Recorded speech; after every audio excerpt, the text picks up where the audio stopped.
ನಮಸ್ಕಾರ. ಯಾ ದೇವಿ ಸರ್ವಭೂತೇಷು ಶಕ್ತಿರೂಪೇಣ ಸಂಸ್ಥಿತ ನಮಸ್ತಸ್ಯೈ ನಮಸ್ತಸ್ಯೈ ನಮಸ್ತಸ್ಯೈ ನಮೋ ನಮಃ.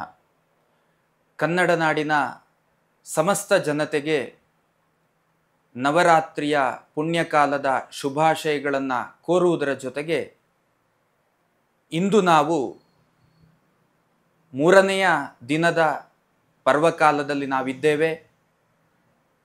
ಈ ಮೂರನೆಯ ದಿನದ ನವದುರ್ಗೆಯರ ರೂಪದಲ್ಲಿ ಒಂದಾದಂತಹ ಚಂದ್ರಘಂಟ ಅನ್ನುವ ರೂಪ. ಚಂದ್ರಘಂಟ ಅನ್ನುವ ರೂಪ ಏನಿದೆ, ಹಣೆಯಲ್ಲಿ ಘಂಟೆಯ ಸ್ವರೂಪವನ್ನು ಹೊತ್ತು ಆಮೇಲೆ ಅರ್ಧಚಂದ್ರಾಕೃತಿಯ ಒಂದು ರೂಪವನ್ನು ತಾಳಿ ಹುಲಿಯ ಮೇಲೆ ಆರೋಹಿಯಾಗಿ ಬರುವಂತಹ ಒಂದು ರೂಪ ಅನ್ನುವಂಥದ್ದು ಪುರಾಣಗಳ ಮೂಲಕ ನಮಗೆ ತಿಳಿಯುವಂತಹ ಸತ್ಯ. ಒಂದು ಚಿಂತನೆ ನಮ್ಮಲ್ಲಿ ಇರಬೇಕು. ಈ ಒಂದು ರೂಪ ನಮ್ಮದ್ದಾದಂತಹ ಧೈರ್ಯ ಮತ್ತು ರಕ್ಷಣೆಯ ಫಲವನ್ನು ಕೊಡುವಂತಹ ರೂಪ ಅನ್ನುವಂಥದ್ದನ್ನು ನಾವು ಕಂಡುಕೊಳ್ಳುವಂತಹ ಸತ್ಯ. ಯಾವ ರೀತಿಯಲ್ಲಿ ಬದುಕಿಗೆ ರಕ್ಷಾ ಕವಚಗಳು ಬೇಕು, ಯಾವ ರೀತಿಯಲ್ಲಿ ಜೀವಿ ಕಾರ್ಯಪ್ರವೃತ್ತಿ ಆಗುವುದಕ್ಕೆ ಧೈರ್ಯಗಳು ಬೇಕು, ಅಂತಹ ಧೈರ್ಯವನ್ನು ಅಂತಹ ರಕ್ಷಣೆಯನ್ನು ಈ ರೂಪದ ಆರಾಧನೆಯಿಂದ ನಾವು ಪಡೆಯುವುದಕ್ಕೆ ಸಾಧ್ಯ ಅನ್ನುವಂಥದ್ದನ್ನು ನಮಗೆ ಶಾಸ್ತ್ರಕಾರರು ಸೂಚನೆಯನ್ನು ಕೊಡ್ತಾರೆ. ಅರ್ಥಾತ್ ಪುರಾಣಗಳ ವ್ಯಾಖ್ಯಾನದ ಮೂಲಕ ನಮಗೆ ತಿಳಿಯುವಂತಹ ಸತ್ಯ. ಈ ಹಿಂದೆ ಪ್ರತಿನಿತ್ಯ ನನ್ನ ಚಿಂತನೆಯಲ್ಲಿ ಮಾತುಗಳು ತಾವು ಗಮನಿಸಿದ್ದೀರಿ ಅಂತ ಅಂದುಕೊಳ್ತೇನೆ.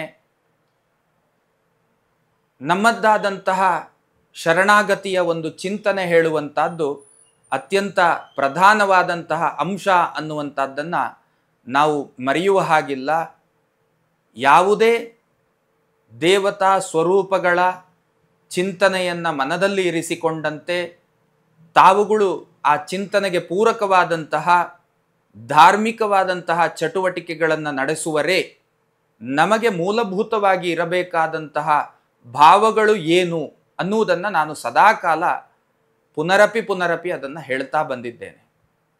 ಇವತ್ತು ಕೂಡ ಅದೇ ಮಾತನ್ನು ಮತ್ತೆ ಪುನರಾವರ್ತನೆಯ ರೂಪದಲ್ಲಿ ಹೇಳಲಿಕ್ಕೆ ಹೊರಡ್ತಾ ಇದ್ದೇನೆ. ನಮ್ಮದ್ದಾದಂತಹ ಒಂದು ಭಕ್ತಿಯ ಒಂದು ವ್ಯಾಪ್ತಿ ಏನು ಅನ್ನುವುದರ ಮೇಲೆ ನಾವು ಮಾಡುವಂತಹ ಕ್ರಿಯೆಗೆ ಪ್ರತಿಕ್ರಿಯೆಯ ಫಲ ಹೇಳುವಂಥದ್ದು ನಮ್ಮ ಬದುಕಿನಲ್ಲಿ ಅನುಭವಿಸುವುದಕ್ಕೆ ಸಾಧ್ಯ ಅನ್ನುವುದನ್ನು ನಾವು ಮೊದಲು ಮನಗೊಳ್ಳಬೇಕಾದಂತಹ ಅಂಶ. ಚಂದ್ರಘಂಟ ರೂಪದ ಆರಾಧನೆಯಿಂದ ನಮ್ಮಗಳಿಗೆ ಪ್ರಾಪ್ತವಾಗಬಹುದಾದಂತಹ ಫಲಗಳು ಏನು ಅನ್ನುವುದನ್ನು ಆರಂಭದಲ್ಲಿ ಹೇಳಿದ್ದೇನೆ. ರಕ್ಷಣೆ ಮತ್ತು ಧೈರ್ಯದ ಫಲವನ್ನು ನಮ್ಮ ಬದುಕಿನಲ್ಲಿ ನಾವು ಪ್ರಾಪ್ತಿಸಿಕೊಳ್ಳಬಹುದು. ಹಾಗಾದರೆ ನಮ್ಮ ಬದುಕಿಗೆ ಧೈರ್ಯವೂ ಕೂಡ ಅಗತ್ಯ, ರಕ್ಷಣೆಯೂ ಕೂಡ ಅಗತ್ಯ. ನಾವು ಅಂದುಕೊಳ್ತೇವೆ ನಮ್ಮದ್ದಾದಂತಹ ಜ್ಞಾನ ನಮ್ಮನ್ನು ರಕ್ಷಣೆ ಮಾಡ್ತದೆ, ನಮ್ಮದ್ದಾದಂತಹ ಸಂಪತ್ತುಗಳು ನಮ್ಮನ್ನು ರಕ್ಷಣೆ ಮಾಡ್ತಾವೆ, ನಮ್ಮದ್ದಾದಂತಹ ಸ್ನೇಹ ವಲಯ ನಮ್ಮನ್ನು ರಕ್ಷಣೆ ಮಾಡ್ತದೆ, ಅಥವಾ ನಮ್ಮದ್ದಾದಂತಹ ಸ್ಥಾನಮಾನಗಳು ನಮ್ಮನ್ನು ರಕ್ಷಣೆ ಮಾಡ್ತದೆ. ಇದು ನಮ್ಮ ಮೇಲ್ನೋಟದಲ್ಲಿ ಇರಬಹುದಾದಂತಹ ಚಿಂತನೆ. ಆಳವಾಗಿ ನಾವು ಇದರ ಬಗೆಗಿನ ಚಿಂತನೆಯನ್ನು ಮಾಡಿದಾಗ ಇದೆಲ್ಲವೂ ಕೂಡ ಇಹ ಜೀವನದಲ್ಲಿ ರಕ್ಷಣೆಯನ್ನು ಮಾಡುತ್ತೆ ಅನ್ನುವಂತಹ ನಂಬುಗೆಯಲ್ಲಿ ಇರುವವರು ನಾವುಗಳು. ಆದರೆ ಪಾರಮಾರ್ಥಿಕವಾಗಿ ಚಿಂತನೆಯನ್ನು ಮಾಡಿದಾಗ ನಮ್ಮ ಅನುಭವಕ್ಕೆ ಬರಬಹುದಾದಂತಹ ಒಂದು ಪ್ರಾಕೃತಿಕವಾದಂತಹ ಒಂದು ಚೈತನ್ಯ ಏನಿದೆ ಅದು ನಮ್ಮನ್ನು ಕೈ ಹಿಡಿದು ನಡೆಸುವಂಥದ್ದು ಬಹುತೇಕ ಬಾರಿ ನಮ್ಮ ಜೀವನದ ಅನುಭವದಲ್ಲಿ ಬಂದಿರ್ತದೆ. ಈ ಹಿನ್ನೆಲೆಯಲ್ಲಿ ನಮಗೆ ಶಾಸ್ತ್ರಕಾರರು ಪುರಾಣಕಾರರು ನಮಗೆ ಸಂದೇಶಗಳನ್ನು ಮಾರ್ಗದರ್ಶನಗಳನ್ನು ಕೊಡ್ತಾರೆ.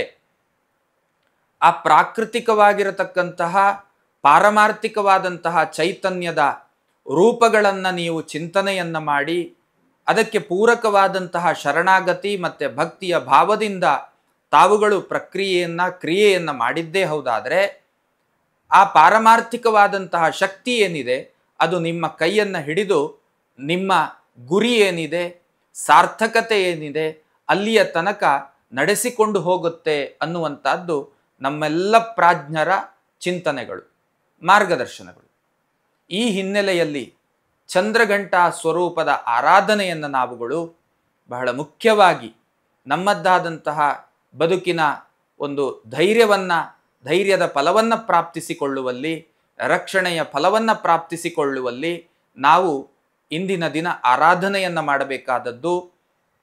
ಸಾಮಾನ್ಯವಾಗಿ ಭಕ್ತಿಯನ್ನು, ಶರಣಾಗತಿಯನ್ನು, ಅರ್ಪಣೆಯ ಭಾವವನ್ನು, ಅರ್ಪಣಾ ಮನೋಭಾವವನ್ನು ಹೊಂದಿ ನಿಮ್ಮಗಳಿಗೆ ಏನು ಸಾಧ್ಯ, ಪೂಜೆಯ ವಿಧಾನ ಅಥವಾ ಧಾರ್ಮಿಕ ವಿಧಿ ಅಂತ ಬಂದಾಗ ಅಲ್ಲಿ ಬಹಳಷ್ಟು ಪ್ರಕ್ರಿಯೆಗಳು, ಅದು ಬೇರೆ ಬೇರೆ ಕ್ಷೇತ್ರಗಳಿಗೆ ಅನುಗುಣವಾಗಿ ಪ್ರಕ್ರಿಯೆಗಳು ಹೇಳುವಂಥದ್ದು ಬದಲಾಗುತ್ತಾ ಹೋಗುವುದನ್ನು ನಾವು ಕಾಣ್ತೇವೆ. ಸಂದರ್ಭೋಚಿತವಾಗಿ ನಾವು ಬೆಂಗಳೂರು ನಗರದಲ್ಲಿದ್ದೇವೆ.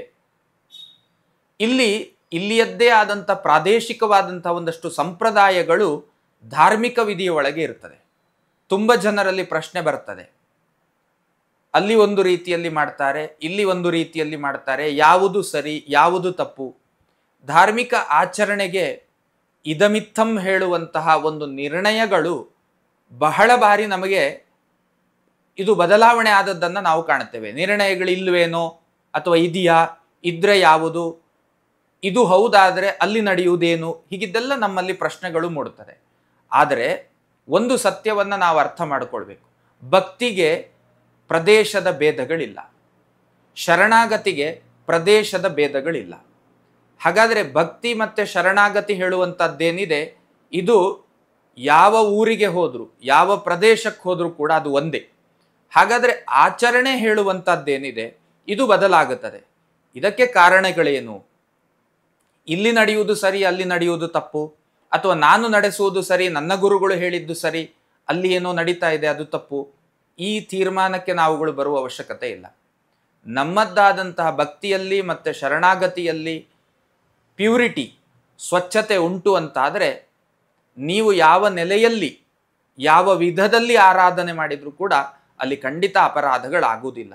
ಹಾಗಾಗಿ ಪೂಜೆಯ ವಿಧಾನಗಳೇನಿದೆ ಸ್ಪಷ್ಟವಾಗಿ ನಿಮ್ಮಗಳಿಗೆ ನಾನು ಹೇಳುವಂಥದ್ದಿಷ್ಟೇ. ನಿಮ್ಮದ್ದಾದಂತಹ ಗುರುಗಳ ಮಾರ್ಗದರ್ಶನವನ್ನು ಪಡೆಯಿರಿ.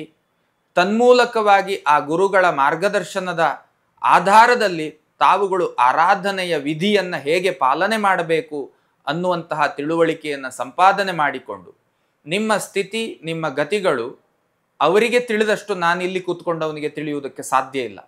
ಹಾಗಾದರೆ ಅವರ ತಿಳುವಳಿಕೆಯಲ್ಲಿ ನಿಮಗೆ ಯಾವ ರೀತಿಯ ಮಾರ್ಗದರ್ಶನವನ್ನು ನೀಡಬಹುದು ಅನ್ನುವುದು ಇರುತ್ತೆ.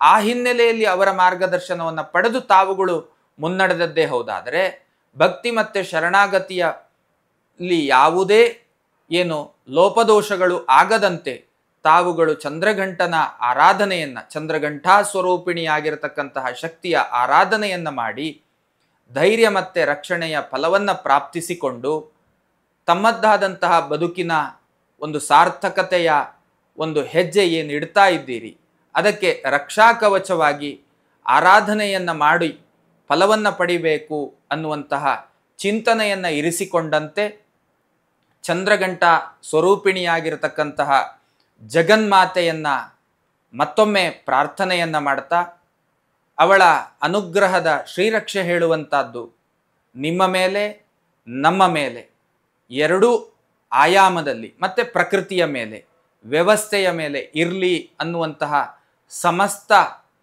ಸಮುಷ್ಟಿಯ ಚಿಂತನೆಯ ಮೂಲಕ, ಸಮಗ್ರ ಚಿಂತನೆಯ ಮೂಲಕ ಇಂದಿನ ದಿನದ ಚಿಂತನೆಯನ್ನು ಮುಗಿಸ್ತಾ ಇದ್ದೇನೆ. ನಮಸ್ಕಾರ. ಶ್ರೀಕೃಷ್ಣಾರ್ಪಣಮಸ್ತು.